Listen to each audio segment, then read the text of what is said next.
Muy buenas tardes, comienza ya la propuesta de Perla Visión dedicada al siempre apasionante mundo del deporte.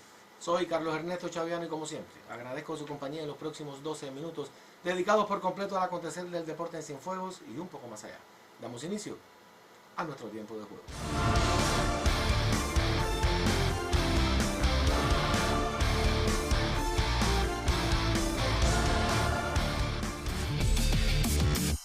Pasamos revista hoy a lo ocurrido en el Clásico Mundial de Béisbol. Usted mantenga la sintonía, como siempre le aseguro, no se va a arrepentir.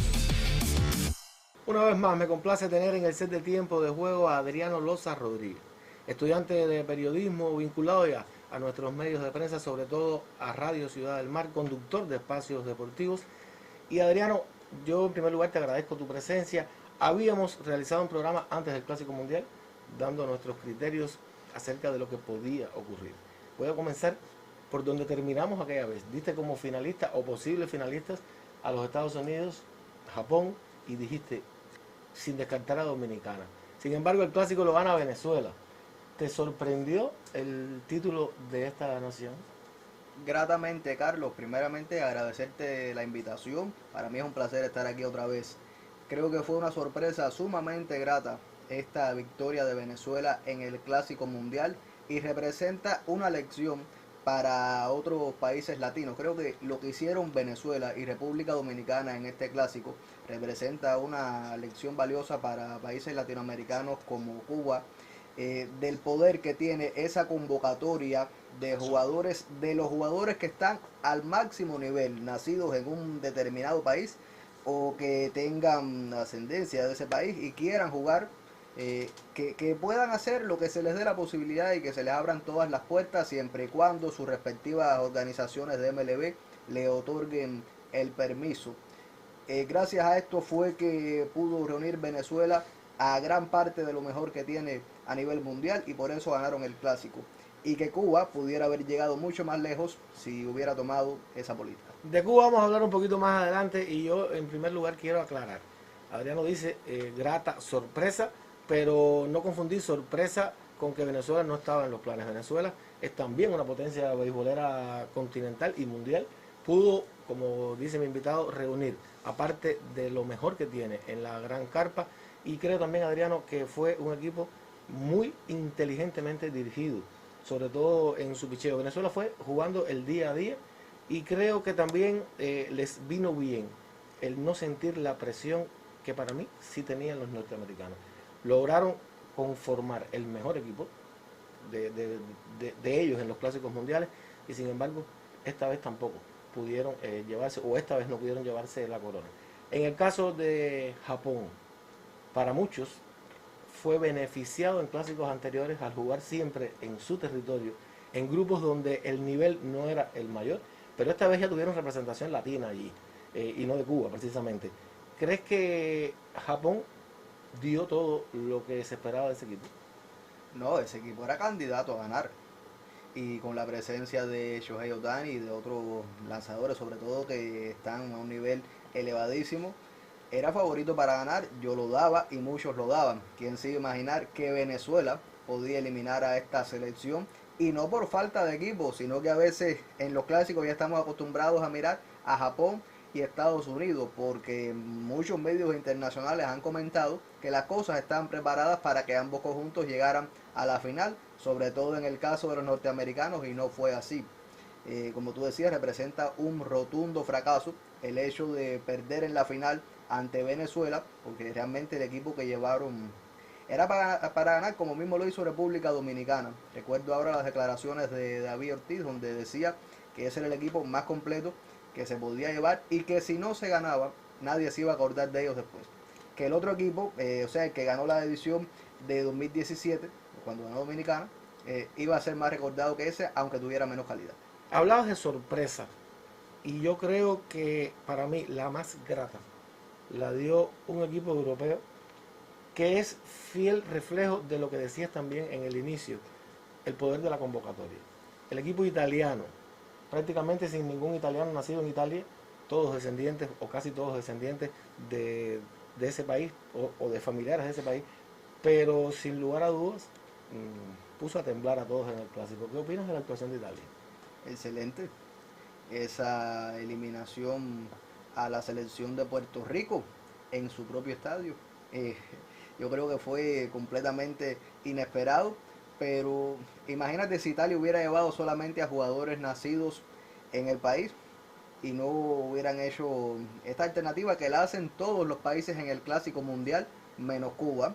Si es que nosotros, para llevar a los nacidos aquí que se desempeñen en otras ligas, tenemos mil burocratismos por delante, mil acciones que empañan esa, esas gestiones. Vamos a una pausa. Yo te decía que estaríamos hablando de Cuba y lo haremos en breve. Usted manténgase con la propuesta más deportiva de este canal. Continúa nuestra propuesta de hoy dedicada al Clásico Mundial de Béisbol y Adriano habíamos adelantado que estaríamos ahora hablando de Cuba. Primera vez en todas las versiones del Clásico que queda en nuestro país en la fase de grupo. ¿Cómo evalúa la actuación del conjunto antillano Adriano Oroz? Pésima, no se puede calificar de otra manera, y es que no llevamos equipo para tener la peor actuación de la historia en estos clásicos, pero se manejaron muchas cosas mal.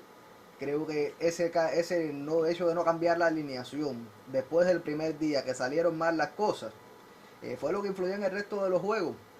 Ese pensamiento de los 80 de que alineación ganadora no se cambia, señores, eso no existe, eso no se aplica en ninguna pelota.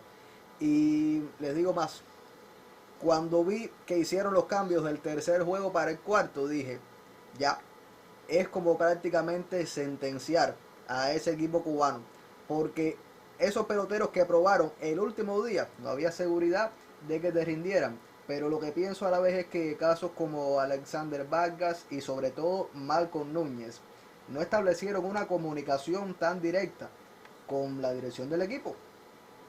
Ellos sabían cómo estaban esos jugadores, sabían lo que podían batear, como para poner a abrir a Vargas por encima del Grillo. Que yo no lo hubiera visto mal, sobre todo después del primer día que el Grillo no respondió. Pero ¿por qué demoraron tanto los cambios? Por ganar y a base de 2 honrones. Eso está mal, no se aplica. Muchos se ilusionaron con las dos primeras victorias de Cuba. Es cierto que comenzaron con los rivales menos exigentes del grupo, pero esas dos victorias, ya lo decías, gracias a 3 honrones en esos dos partidos, gracias a esos batazos oportunos en los primeros innings de esos desafíos, Cuba logró después con su picheo mantener y lograr esas dos victorias, pero faltaban los equipos más fuertes. Y es cierto que jugadores claves del line-up no se vieron bien durante todo el evento. Hablaste del Grillo, hay que mencionar a Alfredo Despaigne, llevado allí por historia, sobre todo, y creo que Marco Núñez tuvo que tener oportunidades, como también tú decías, Alexander Vargas, no ser probados el último día. Hay muchas cosas que hay que sacar de tus palabras porque se vio mucha presión, sobre todo en Andrés Pérez el último día. Lo han puesto a jugar en el partido decisivo, en el crucial, en el que Cuba no podía perder para poder estar en la siguiente fase, pero ese último partido sobre todo evidenció todas las carencias de nuestro béisbol. Un equipo que hasta ahí había luchado, vamos a decirlo así, 2 victorias, 1 derrota, pero el último día fue fatal. Todo salió mal, mientras los equipos contrarios todos lo hacían bien. Hubo jugadas infantiles, hubo desajustes increíbles y no tiene otra palabra, creo, Adriano, que lo que has dicho en otras ocasiones y ya hoy también lo has perfilado, la necesidad de que tiene Cuba de llamar a lo mejor que tiene, pero además el roce con la mejor pelota del mundo, que bien distante está nuestra serie nacional. Pero es que con este equipo que teníamos se podía aspirar a clasificar. Creo que si se hubiera hecho una gestión óptima de ese conjunto, si no hubiéramos llevado a un hombre que tiene 40 años por su historia y ponerlo de cuarto bate, yo fui uno de los que defendió que estuviera en el equipo. Tampoco había muchas más opciones. Es decir, no podías poner la experiencia de Despaigne por debajo de peloteros que estuvieran en la serie nacional. Si tú me dices que tenías uno que está rompiendo otra liga, ya sea la japonesa, la coreana o la MLB, yo ahí sí te digo que deja de Despaigne. Pero de cuarto bate. Y cuando se ve desajustado el primer día, dejarlo después el segundo, después el tercero y hasta el último día, que conectando rolling ya no son las mismas conexiones de Despaigne, ya le cuesta mucho más llevar la pelota a los jardines y lo que hace es quedar deslucido. Lo dije cuando sucedió lo de Cepeda en el 2023, que para mí se pensó bien, Nadie tiene que ir al clásico por respeto, señores, ni por trayectoria. Si usted no está capacitado para dar siquiera un flight de sacrificio en el momento que hace falta impulsar una carrera, ¿qué hace ahí? Para el próximo Clásico Mundial, Adriano, para terminar, apuestas porque Cuba abra su diapasón y pueda convocar a todo aquel que desee representar al país, o piensas que reforzar nuestra serie nacional sería la solución. Hay un aspecto importante en lo que dices ahí. Que Cuba abra su diapasón, no que le abran el diapasón a Cuba desde allá. Nosotros somos los que debemos acercarnos un poco más a esos jugadores, sin importar lo que ya sucedió, sin importar, bueno, en el caso de los que desertaron yo sé que es más complicado, pero hay otros que salieron del país y que quizás en algún momento hubo alguna polémica por otros temas ajenos al deporte. Conversar con ellos y decirle, usted está dispuesto a representar a la selección cubana porque es cubano y porque ese es su derecho. Perfecto, lo llevamos al clásico porque tiene la calidad para eso.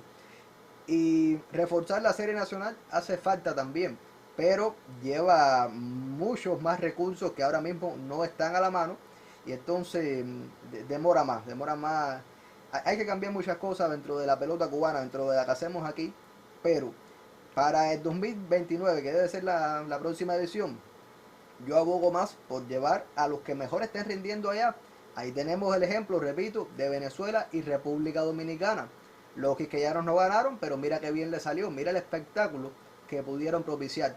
Eso nosotros con un equipo en el que tengamos que llevar la mitad de los atletas de la serie nacional, no lo vamos a lograr nunca. Yo te agradezco una vez más tu presencia en nuestro programa. Es Adriano Loza, es béisbol, es la pasión de todos los cubanos. Usted recuerde que este es el programa más deportivo de Perlavisión. Vuelva con nosotros la próxima semana y otra vez estaremos acercándonos al acontecer atlético de esta provincia y un poco más allá. Recuerde siempre que si necesita instrucción, información o entretenimiento, su cita es con el tiempo de juego de Perlavisión. Lo esperamos y tenga usted un excelente fin de semana.